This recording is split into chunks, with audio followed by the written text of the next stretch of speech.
नमस्कार, आप देख रहे हैं 5 की बात। मैं हूं नगमा। नमस्कार, मैं हूं अंजलि इस्टवाल।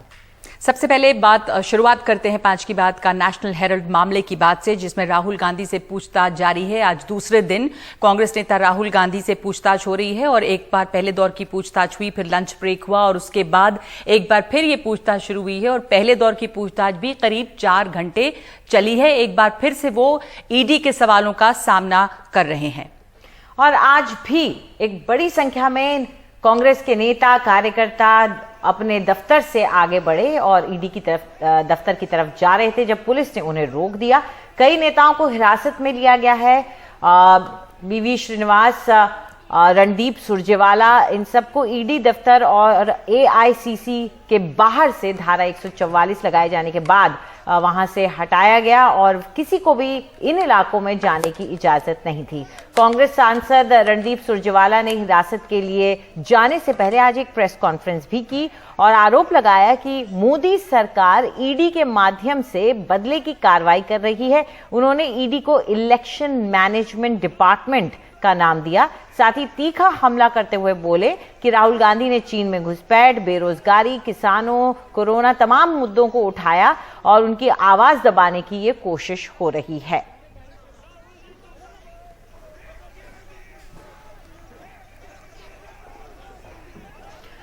और इस पूरी कार्रवाई पर लगातार कांग्रेसी नेता सवाल उठा रहे हैं और कह रहे हैं कि ये जो कार्रवाई की जा रही है वो दरअसल गलत तरीके से हो रही है।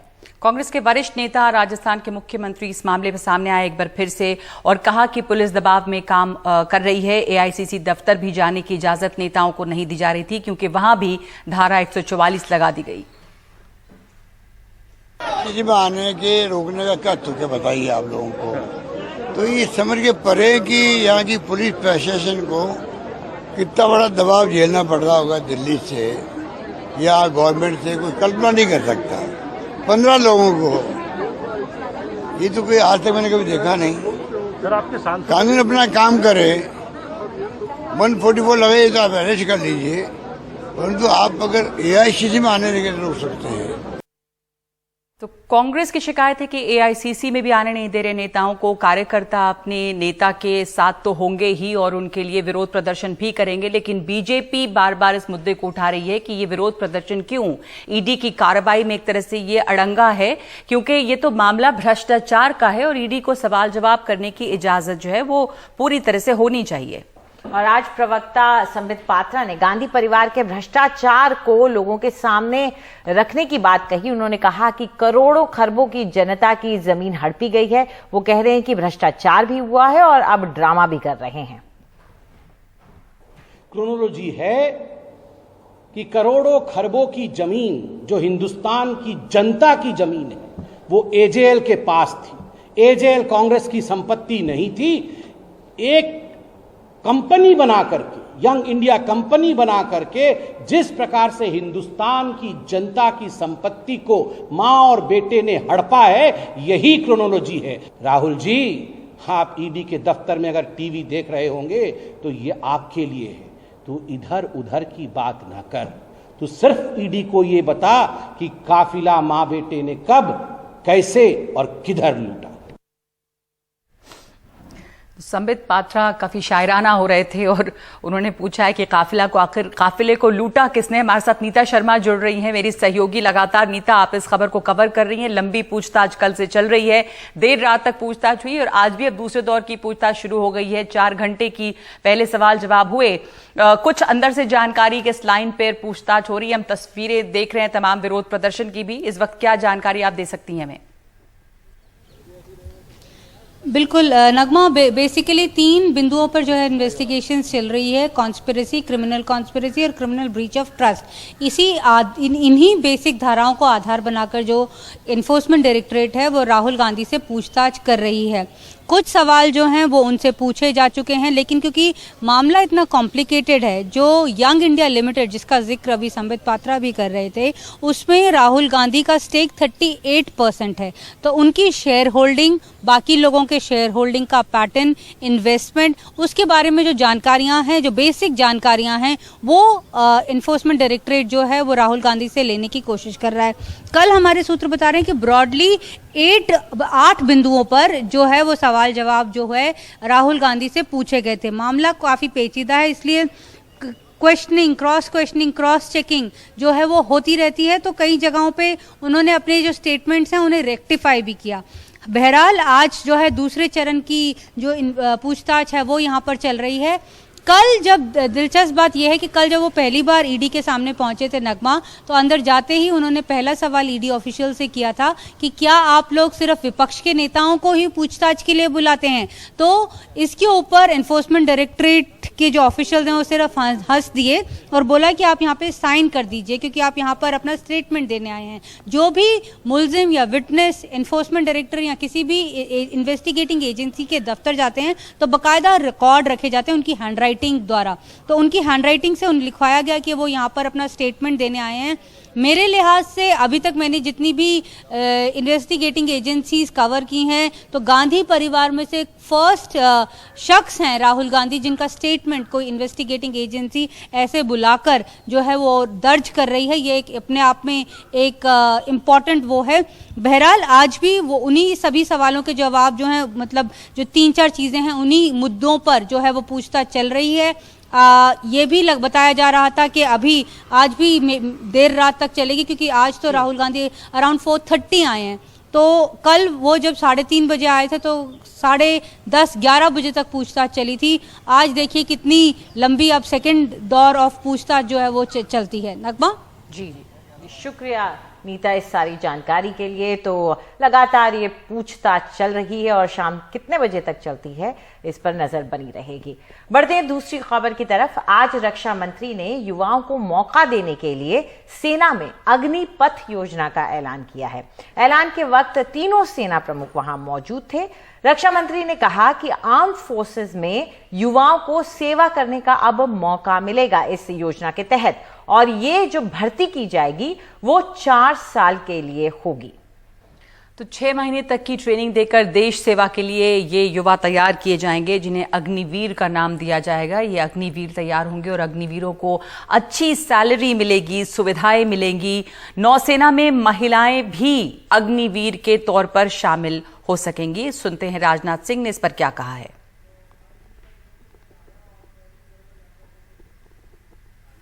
भारतीय सेनाओं को विश्व की बेहतरीन सेना बनाने के लिए उस दृष्टि से आज कैबिनेट कमेटी ऑन सिक्योरिटी ने भी एक ऐतिहासिक फैसला किया है। आज का अग्निपथ नामक एक ट्रांसफॉर्मेटिव योजना हम ला रहे हैं। अग्निपथ योजना में भारतीय नौजवानों को बतौर अग्निवीर आर्म्ड फोर्सेस में सेवा का अवसर प्रदान किया जाएगा, और यह योजना देश की सुरक्षा को मजबूत करने व हमारे युवाओं को मिलिट्री सर्विस का अवसर देने के लिए लाई गई है। तो हमारे साथ इस वक्त 2 खास मेहमान जुड़ रहे हैं। लेफ्टिनेंट जनरल एल नरसिम्हन हैं और कैप्टन अतुल कुलश्रेष्ठ हैं। आपका स्वागत है। पहले तो हम जानकारी दे दें लोगों को ये भी कि 45,000 लोगों को भर्ती किया जाएगा, जो कि 17-17.5 साल से लेकर 21 साल के बीच की उम्र के होंगे। 4 साल के लिए इन्हें रिक्रूट किया जाएगा और इन अग्निवीरों का जो पहला बैच है, रिक्रूटमेंट तो अगले 90 दिनों में शुरू हो जाएगी और वो 2023 तक पहला बैच जो है वो तैयार हो जाएगा। कैप्टन अतुल कुलश्रेष्ठ, हमने आपसे पहले बात की थी इस मुद्दे पे कि कितनी यहाँ पे वैकेंसीज हैं, भर्तियां नहीं हुई हैं आर्मी में, और इसके चलते युवाओं में बहुत मायूसी और निराशा।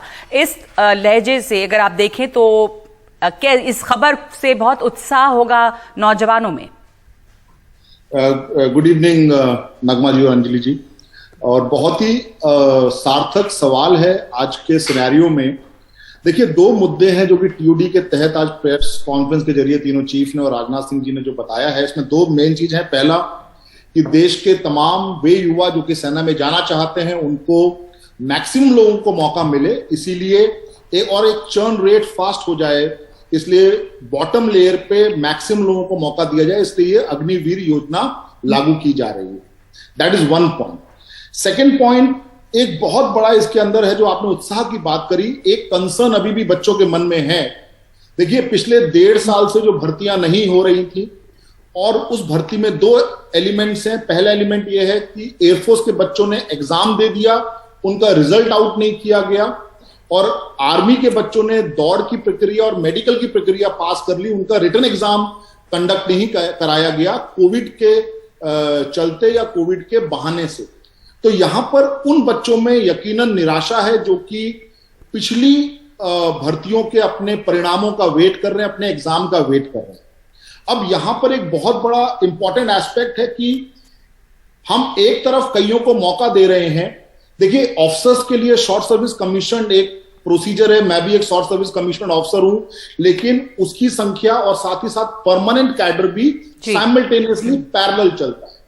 अब यहां पर जब हम एक क्लैरिटी चाहिए सभी बच्चों को कि क्या जैसे अफसरों के लिए है, क्या ये शॉर्ट सर्विस जो जवानों के लिए है वो परमानेंट कैडर के पैरेलल में चलेगा, तो इस बात की क्लैरिटी इस प्रेस कॉन्फ्रेंस पे नहीं मिली। सेकेंडली, खुले शब्दों में यह भी नहीं कहा गया कि क्या पिछले जो पेंडिंग रिजल्ट और पेंडिंग एग्जाम है वो कैंसिल हो चुके हैं। हालांकि ए चीफ ने कहा कि अब जो नई भर्तियां होंगी वो नए सिरे से होंगी, तो दैट मेक सेंस, वो ये बात को दर्शाता है कि पुरानी सारी चीजें कैंसिल हो जाए। एक बात तो तय है, हमने देखा था बहुत से बच्चों की कहानियां सामने आई थी, बहुत से युवाओं की कहानियां सामने आई थी जो इंतजार कर रहे थे भर्ती का, उनको कहीं ना कहीं राहत जरूर मिलेगी। लेकिन जनरल नरसिम्हन, आर्मी को क्या फायदा होगा इसका, ये जानना चाहेंगे। थैंक यू, बहुत धन्यवाद आपको इस शो में मुझे बुलाने के लिए। ये एक नया सिस्टम आज से शुरू हो रहा है अग्निपथ का। तो इसमें ऐसा है कि फौज की तरह से अगर देखा जाए, सेना की तरह से अगर देखा जाए, तो आपको कई फायदे इसमें नजर आते हैं। पहली बात तो ये है कि जो जवान नौकरी कर रहे हैं उनका जो उम्र का जो लेवल है वो कम होगा, तो फौज का यंग प्रोफाइल एक बना रहेगा। क्या ये मानना है कि आजकल जो है एवरेज एज एक सोल्जर का तकरीबन 32 साल, उसको चलते चलते इस अग्निपथ को चलते चलते उसको 26 साल बनाने का उम्मीद है। तो इसका मतलब एक यंग प्रोफाइल का लोग मिलेगा आपको फौज के अंदर। दूसरा यह है कि रिक्रूटमेंट ITI और ऐसे जगह से करने का भी उम्मीद है। तो इस वजह से आपको टेक्निकली क्वालिफाइड जो लोग हैं वो फौज के अंदर आएंगे, तो इससे फायदा मिलेगा कि आजकल के जो आधुनिक हथियार वगैरह जो आ रहे हैं उनको हैंडल करने में आसानी रहेगा, पहली बात। दूसरी बात यह है, तीसरी बात यह है कि कई युवक ऐसे सोचते हैं कि भाई सेना के अंदर एक बारी चले गए तो 15-20 साल रहना पड़ेगा, तब जाकर के कुछ फायदा होगा। लेकिन कुछ लोग जो कम समय के लिए नौकरी करना चाहते हैं और देश के लिए अपना सेवा देना चाहते हैं, उनके लिए एक मौका ये मिल जाएगा। चौथा ये है कि जो आखिरी बात यह है कि जो पेंशन का बिल जो बढ़ता जा रहा है वो भी घटेगा। इसलिए सेना की तरफ से कई जो है इसका फायदा, इस सिस्टम का जो फायदा है वो देखने को नजर आ रहा है। जी, शुक्रिया आपका इस बात को समझाने के लिए कि सेना को किस तरह से फायदा होगा। और कैप्टन अतुल कुलश्रेष्ठ, आपका धन्यवाद। युवाओं में एक तरह का जोश है, नई भर्तियां होंगी, तेजी से भर्तियां होंगी, तो जो आप कह रहे हैं चर्निंग जो है वो ज्यादा होगी और इससे सेना को कई तरह के फायदे हैं, जैसा जनरल नरसिम्हन ने बताया है। धन्यवाद आपका इस बातचीत के लिए। 5 की बात में इस वक्त एक ब्रेक लेंगे हम, और ब्रेक के बाद खास बात झारखंड के मंत्री रामेश्वर उरांव से रांची में हुई हिंसा पे।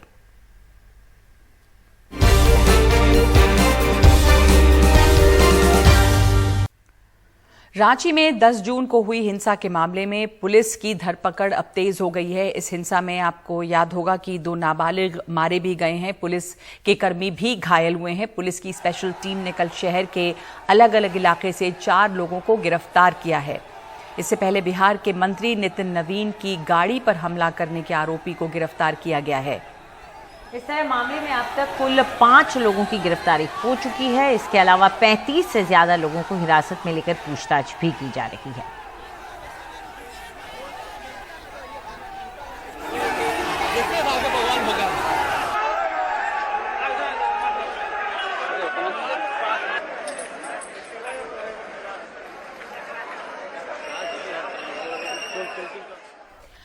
और यहाँ पे रांची में जो हिंसा हुई 10 जून को, उसके बाद कार्रवाई तेज हुई है, लेकिन ये जो हिंसा हुई, क्या इसे रोका जा सकता था या इसे बेहतर मैनेज किया जा सकता था? इस वक्त हमारे साथ जुड़ रहे हैं झारखंड सरकार में वित्त मंत्री रामेश्वर उरांव। धन्यवाद आपका हमारे साथ जुड़ने के लिए। रामेश्वर जी, आप पुलिस फोर्स में भी रहे हैं, पहले मंत्री हैं, आपसे मैं समझना चाह रही हूं कि जिस तरह की स्थिति बनी, जितनी यहां पर हिंसा हुई और अब धरपकड़ तेज हो रही है, लेकिन जानकारी थी फ्राइडे प्रेयर्स, जुमे की नमाज के दौरान देश के कई इलाकों में काफी सुरक्षा जो है वो कड़ी की गई थी, क्योंकि ऐसा लग रहा था कि कुछ हो सकता है, जैसा माहौल बना था देश में। क्या इसको बेहतर मैनेज नहीं किया जा सकता था? और हम कह सकते हैं कि प्रशासन की नाकामी रही है।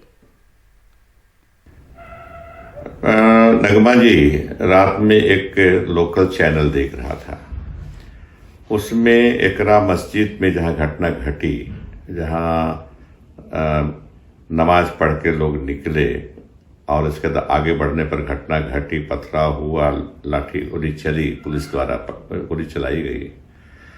तो एक आदमी बयान दे रहे थे कि हम लोगों ने पुलिस को आश्वस्त किया था कि हम जुलूस नहीं निकालेंगे, प्रोटेस्ट करेंगे, इसी मस्जिद के पास करेंगे, नमाज पढ़ने के बाद बाहर निकलेंगे, सड़क में प्रोटेस्ट करेंगे। ये उनको आश्वासन दिया गया था पुलिस एडमिनिस्ट्रेशन को, जिला एडमिनिस्ट्रेशन को, जैसा उन्होंने बताया वो चैनल के मार्फत से। लेकिन इससे ज्यादा मैं सरकार में हूं, मंत्री हूं, तो मेरे स्तर पर इस पर टिप्पणी करना संभव नहीं होगा। इसलिए नहीं होगा कि राज्य सरकार ने एक 2 मेंबर की कमेटी बैठा दी है जांच के लिए। तो जांच रिपोर्ट आने के पहले, जो भी जांच रिपोर्ट में आएगा उसके पहले किसी तरह का मेरे द्वारा टिप्पणी देना जांच को प्रभावित कर सकता है। मैं पुलिस में रहा हूं, जानता हूं। जी, जांच हो रही है ये हम समझते हैं, लेकिन कुछ जी अपनी बात पूरी कर लीजिए। ये उपद्रवियों को रोकने के लिए जी, अगर आप सुन सकते हैं, ये बात सही है कि जांच हो रही है, लेकिन एक प्रोटोकॉल होता है कि किस तरीके से जब कोई विरोध प्रदर्शन कर रहा हो उसके साथ कैसे बर्ताव किया जाए। जो भी हुआ उसमें 2 नाबालिग मारे गए, इतनी हिंसा हुई, पुलिस वाले भी घायल हुए हैं। आप पुलिस में रह चुके हैं, क्या पुलिस के पास और कोई विकल्प नहीं होता है गोली मारने के सिवाय? देखिए, मैं पुलिस में रहा हूं और इस तरह के सिचुएशन फेस किया हूं।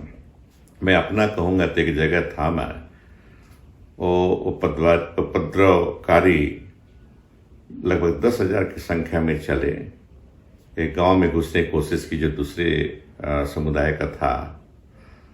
मैं भी था, डीसी भी थे, एसडीओ थे, सब थे, रोकने की कोशिश की, लेकिन वो चार्ज थे, वो आगे बढ़ते चले जा रहे थे, तो पुलिस द्वारा अश्रु गैस छोड़ा गया। उपद्रवकारियों ने उल्टा अश्रु गैस उठा करके पुलिस पर ही फेंक दिया, तो निष्प्रभावी हो गया। फिर लाठीचार्ज, कुछ लाठी वाले थे, लाठीचार्ज कराने की कोशिश की, लाठी छीन करके पुलिस बल वालों को पिटना शुरू कर दिया। तो लाचारी पुलिस फायरिंग करानी पड़ी, 2 लोग वहां भी मरे। तो इस तरह का सिचुएशन मैडम डेवलप करता है, सिचुएशन टू सिचुएशन डिफर करता है कार्रवाई। किताब में चीजें अलग ढंग से लिखी हुई हैं, लेकिन एक्चुअल में जब सामना होता है, परिस्थिति से सामना होता है पुलिस को, तो स्पॉट में ही जो सीनियर पदाधिकारी हैं उन्हीं को निर्णय लेना पड़ता है। मैं ये कहना चाहूंगा।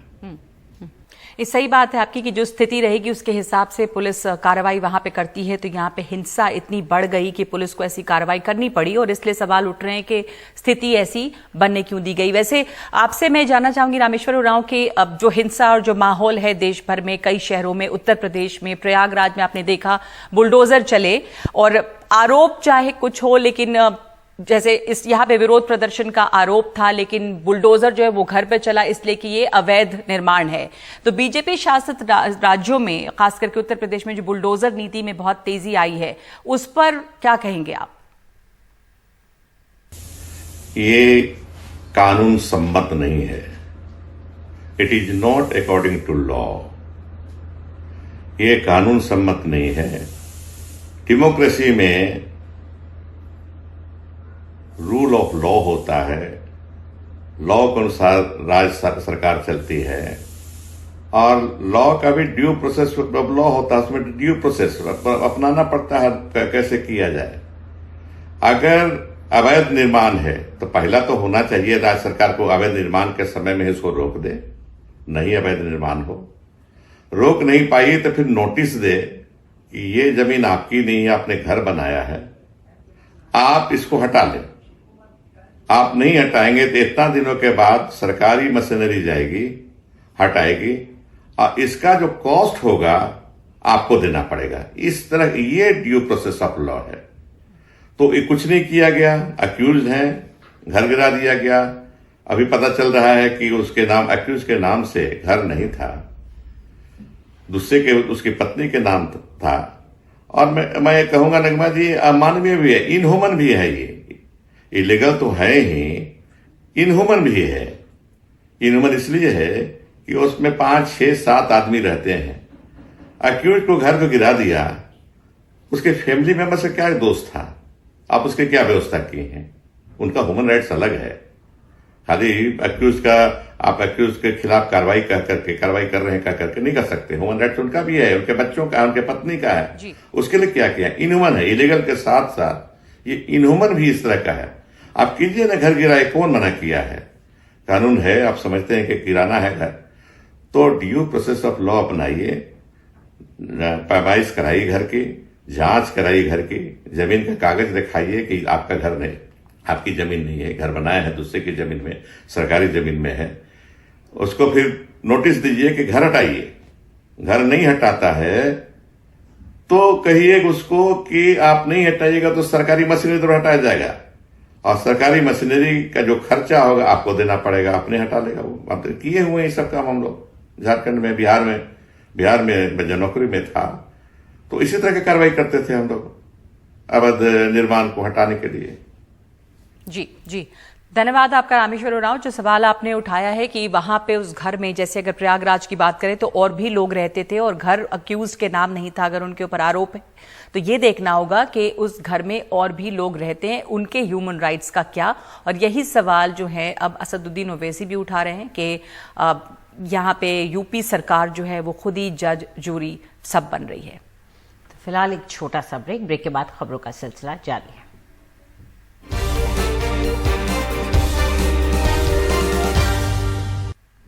मुंबई में क्रांतिकारियों की गैलरी का अनावरण करने के लिए इस वक्त प्रधानमंत्री महाराष्ट्र में, आइए सीधा रुक करते हैं। सावरकर की वीरता का स्मरण आता है। उन्होंने कैसे हर यात्रा को आजादी की चेतना में बदला, वो हर पीढ़ी को प्रेरित करने वाला है।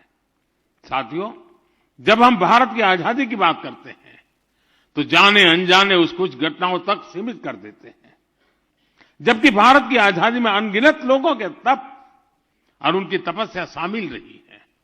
स्थानीय स्तर पर हुई अनेक घटनाओं का सामूहिक प्रभाव राष्ट्रीय था। साधन अलग थे लेकिन संकल्प एक था।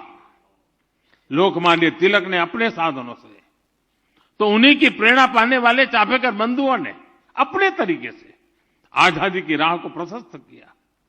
वासुदेव बलवंत फड़के ने आप अपनी नौकरी छोड़कर सशस्त्र क्रांति का रास्ता अपनाया, तो वहीं मैडम भीखाजी कामा ने संपूर्णता भरे अपने जीवन का त्याग कर आजादी की अलग जगाई। हमारे आज के तिरंगे की प्रेरणा का जो स्रोत है, उस झंडे की प्रेरणा मैडम कामा और श्यामजी कृष्ण वर्मा जैसे सेनानी थे। सामाजिक, पारिवारिक, वैचारिक भूमिकाएं चाहे कोई भी रही हो, आंदोलन का स्थान चाहे देश विदेश में कहीं भी रहा हो, लक्ष्य एक था, भारत की संपूर्ण आजादी। साथियों, आजादी का जो हमारा आंदोलन था उसका स्वरूप लोकल भी था और ग्लोबल भी था। जैसे गदर पार्टी दिल से राष्ट्रीय भी थी लेकिन स्केल में ग्लोबल थी। श्यामजी कृष्ण वर्मा का इंडिया हाउस लंदन में भारतीयों का जमावड़ा का, लेकिन मिशन भारत की आजादी का था। नेताजी के नेतृत्व में आजाद। तो आप सुन रहे थे प्रधानमंत्री नरेंद्र मोदी को। एक सरकारी कार्यक्रम है जहां पर मुख्यमंत्री भी मौजूद हैं, तमाम मनमुटावों के बावजूद प्रोटोकॉल के तहत वहां पर मुख्यमंत्री भी स्टेज पर मौजूद हैं पीएम के साथ।